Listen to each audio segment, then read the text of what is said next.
Sa makausapa, maayong adlaw sa tanan nga makapaminaw niini nga maong mensahe pinasikad sa pulong sa Dios ug kaninyo mga igsuon o sa mga kaigsuonan, mga amigo nako ug sa tanan usab nga membro sa iglesia ang Lawas ni Cristo kon Church the Body of Christ. Ako si Monsignor Godofredo Reyes, maghatag og bag-ong pagtulunan na usab kaninyo mga igsuon. Ang atong bag-ong pagtulunan karon mao kining gitawag nato og church leadership. Ang leadership buti pasabot ang pagkahimo niyang impluwensyado diha sa sulod sa organisasyon. Sa dili pa kita musugod, ako kamong gihangyo sa pag-like, pagtanaw, pag-comment sa comment section, o kung bag-o ka niini nga mong channel, palihog na lang ko og subscribe ug hit sa bell button para ma-update sa mga bag-o nga video nga ipagawas niini nga mong channel sa Church the Body of Christ. So karon, sa walay langan-langan ato kining pagasugdan. Mga igsuon, unsa man ang epektibo nga leader sa simbahan? Una, mabasa nato na sa balaang kasulatan sumala sa Exodo kapitulo 39 bersikulo 43. Nagaingon, ug nakita ni Moises ang tanang buhat og ania karon nga gibuhat nila kini ingon sa gisugo sa Dios ug sila gipanalanginan ni Moises. So ang effective nga leader makabalo siya mo hatag og mo delegate siya og iyahang ma-appreciate ang buhat sa iyang sakop. Mao kana igsuon sama sa gibuhat ni Moises. Ikaduha, ang efektibo nga usa ka liderato diha sa simbahan, kinahanglan makarecognize siya sa iyahang limitasyon. Dapat masayod siya sa iyang limitasyon. Mabasa nato mga igsuon sa Deuteronomio kapitulo 1 bersikulo 9 nga nagakanayon, ug niadtong panahona misulti ako kaninyo nga nagaingon, ako dili makahimo sa pagdala kaninyo nga mag-ino sara. So mao kana mga kaigsuonan. So dili siya atik-atikon, dili siya moingon nga ako kaya na ako ni, pero dili niya kaya. So kinahanglan iyang ma-recognize ang ihang kaya lamang. Kay kung magpasulabi siya sa iyahang pagdumala, makahimo siya og wrong nga mga aksyon. Mao kana mga kaigsuonan, dili tanan pwede niya mahimo isip usa ka leader sa maong kongregasyon. Kinahanglan aduna gid siya mga galamay mulihok kauban kaniya. Kay tagsa-tagsa ka leader duna gyoy limitasyon. Mao kana mga igsuon. Ang sunod mga igsuon, mahimo siyang sulugoon sa kadaghanan. Mabasa nato na sa Lucas kapitulo 22 bersikulo 25 mga igsuon nga nag-ingon, ug siya miingon kanila, ang mga hari sa mga hintil nagpakaagalon ngadto kanila, ug ang mga adunay kagahom sa ibabaw nila ginatawag nga mga maghahatag og kaayuhan. True leaders are servants. So sama sa mga leader didto sa mga hintil. Mao kana mga igsuon. Ang sunod, Pangulo, kinahanglan ihemplo siya sa paningkamot, sa timos nga paningkamot. Mabasa nato kana mga kaigsuonan sa Biblia sa Ecclesiastes kapitulo 9 versikulo 10 mga igsuon. Nagaingon, bisan unsa ang hikaplagan nga buhat sa imong kamot, buhata kana uban ang imong kusog. Kay didto sa Sheol, diin ikaw muadto, walay buluhaton, nila lang sa kahibalo ni kaalam. So, kinahanglan, bisag unsay atong buhaton, paningkamutan nato sa buhat gyud sa atong mga kamot. Kinahanglan, maningkamot gyud og taman. Magsalig lang pud ka ngadto sa imong mga sakop. Dili pwede. Kinahanglan mulihok pud isip leader sa simbahan. Mao kana mga igsuon. Ang sunod mga igsuon, kinahanglan itratar nato ang ubos sa atong pagmando. Dayon pagkahuman kung gusto kita nga trataron sa sama usab nga pagtratar ngadto kanimo. Mao kana mabasa na nato sa Lucas kapitulo 6 versikulo 31. Nagaingon, ug buhati ang mga tao sa buot ninyo nga ilang pagabuhaton kaninyo.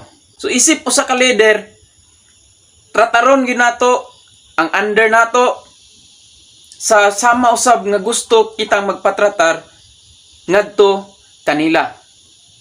Ug isip usa ka leader, kinahanglan huna-hunaon nato nga dili sayon. Apan bisan sa kalisod, dili gyud angay mo atras. Mabasa nato mga igsuon sa 2 Kronikas kapitulo 15 versikulo 7. Nagaingon, apan magmakusganon kamo ug ayaw pagpaluya-luya ang inyong mga kamot, kay ang inyong buhat pagabalusan. Unsa day mga igsuon? So isip usa ka leader, dili ta magpaluya-luya. Dili kita himuon nato nga ma-discourage dayon ta abi kay mauna ang status nato o unsay mga limitasyon nato. Kinahanglan i-prove ngadto sa kadaghanan nga kaya nato, kaya ang mga buluhaton sa pag-alagad diha sa Ginoo.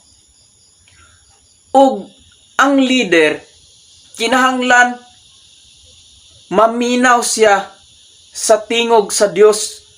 Usa ka gitawag nato og direction nga gitudlo sa Dios. Mao kana mga igsuon. Atong mabasa sa Isaias kapitulo 30 versikulo 21. Nga naga kanayon. Mingon ang Dios, alaot sa masukihon nga mga anak nga naggapakitambag apan dili gikan kanako, ug nga nakigsagabay sa uban apan dili sa akong espiritu, aron ilang madugangan ang sala ngadto sa sala. Usahay desisyon lang direct sa iyang kaugalingon, dili una-unaon ug naabapoy masakitan. Subusa, maminaw ta, timbang-timbangon sa natutong kaugalingon ay pata muhatag og primary, secondary nga mga aksyon. Ingon ana, kay may kaugalingong direction ang Dios unsaon pagpahiluna ang tanang mga pamaagi og mga butang. Now, unsang klase nga pangulo nga alang sa simbahan kun iglesia siya mahimong mahisama. Mabasa nato sa 1 Timoteo kapitulo 3 versikulo 1 ngadto sa 7 nagaingon, kasaligan kini nga pulong kun adunay magatinguha sa katungdanan sa pagkaobispo, ang iyang ginatinguha maoy usa ka buluhaton nga hamili, ug ang obispo kinahanglan dili badlunganon, ug siya usaray asawa, mapugnanon sa kaugalingon, mabuot, maugdang, maabi-abihon, maayo sa pagpanudlo, dili palahubog, dili tigpanukmag, hinunua malumo, dili palaaway, ug dili mahigugmaon og salapi. Kinahanglan magamaayo ang iyang pagdumala sa iyang kaugalingong panimalay, nga magadumala sa iyang mga anak, aron sila masinugtanon og matinahuron sa tanang paagi. Kay kun ang usa ka tawo dili makamao nga modumala sa iyang kagulingong panimalay, unsaon man niya pagtagad sa iglesia sa Dios. Kinahanglan nga siya dili bag-o pa lang nakabig, kay tingali unyag muburot siya sa pagpagarbo o mahulog ngadto sa pagkasinilutan ingon sa yawa. Labot pa niini, kinahanglan matinamod siya sa mga tao, sa mga tagagawas ingon nga maayong dungog, kay tingali unyag mahulog siya ngadto sa pagkabadlunganon o sa bitik sa yawa. Mao kana mga igsuon, ang tinuod nga obispo kinahanglan adunay mga kinaiya nga sama ni adtong atong ginabasa. Kung atong i-summarize, usa ka hamili ang buluhaton sa usa ka obispo. Okay? Usa ka dako kaayo nga buluhaton. Kinahanglan usaray asawa. Naagyo day asawa ang obispo, naapoy mga anak, og hamili usab ang pagkinabuhi niini. Mao kana ang pagpamatuod sa balaang kasulatan, mga igsuon. Ug hinumduman nato ang maayo nga pangulo, kinahanglan magahuna-huna siya advance sa uban nga pulong. Ang tao daw nga dili magplano, magtuktok ra diha sa iyang kaugalingon. Mao kana, a man doesn't plan or think long ahead will find trouble right by his door. Mao kana, mabasa nato na sa Lucas kapitulo 14 bersikulo 28 ngadto sa 30. Kay kinsa ba kaninyo nga sa magatinguha siya sa pagtukod og turi, dili una mulingkod sa pagkwinta sa galastuhan, kundili aduna ba siya igong ikapahuman niini? Tingali unya hinuon sa diha nga ikabutang na niya ang patukuranan, ug unya dili na siya makahimo sa paghuman niini. Ang tanang makita o makakita niini musugod sa pagbiay-biay kaniya, nga manag-ingon kining tawhana igo ra. Nag-ingon igo rang misugod sa pagtukod apan wala makapahuman. Kana mga igsuon ang atong bantayanan. Isip usa ka leader kinahanglan planuhon og ayo.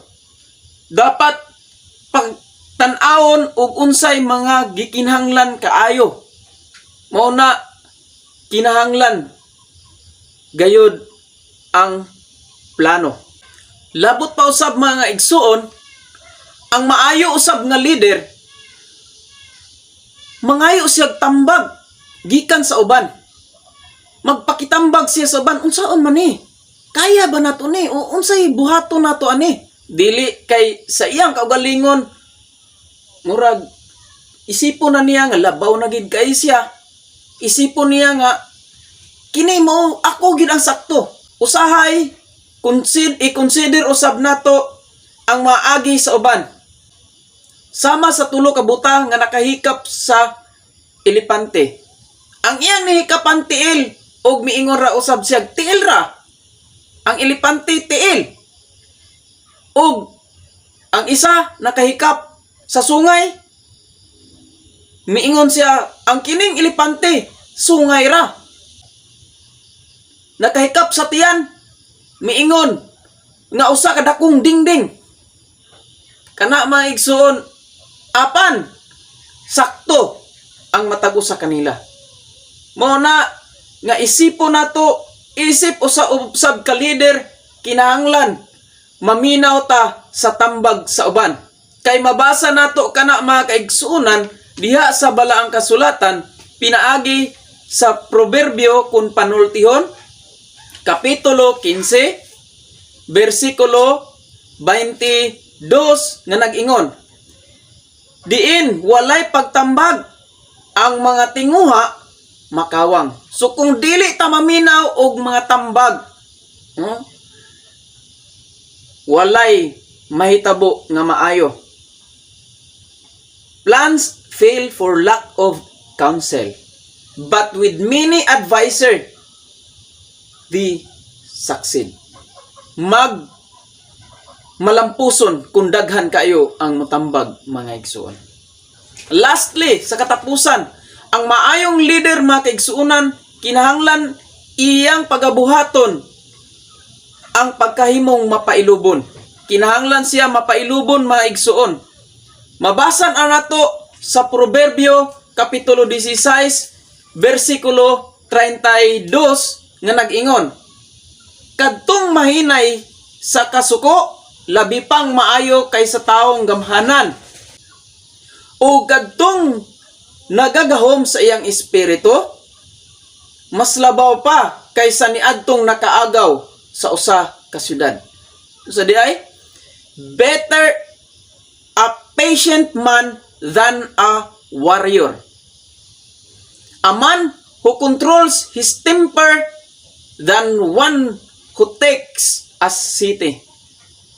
So, mas maayo pa nga kadtong makakontrol sa iyang kasuko kaysa usa ka tawo nga dili makakontrol sa iyang kaugalingon o ingon pa niya bisan pag pila ka buok ang ningdaog sa gubat dili kana maoy tinuod nga kadaugan. Ang tinuod nga kadaugan kaya nato ang atong pasensya sa atong kaugalingon. Kaya nato mapugnan ang atong kaugalingon aron lamang sa kasulbaran sa mga butang. Pinasikad sa balaang kasulatan, nagpasalamat ako dako nga nakahatag ako og bag-ong pagtulon-an alang kaninyo ug sa ngalan sa atong bugtong ug buhi nga Dios nga si Ginoong Jesucristo ngadto sa Dios nga labing gamhanan ug amahan nga katapusan dinhi lamang kutob ang akong mensahe. Hinaot nga ang Dios magapanalangin kaninyong tanan ug magadugang kaninyo og kaalam nga pinasikad sa balaang kasulatan. Mayong adlaw kaninyong tanan.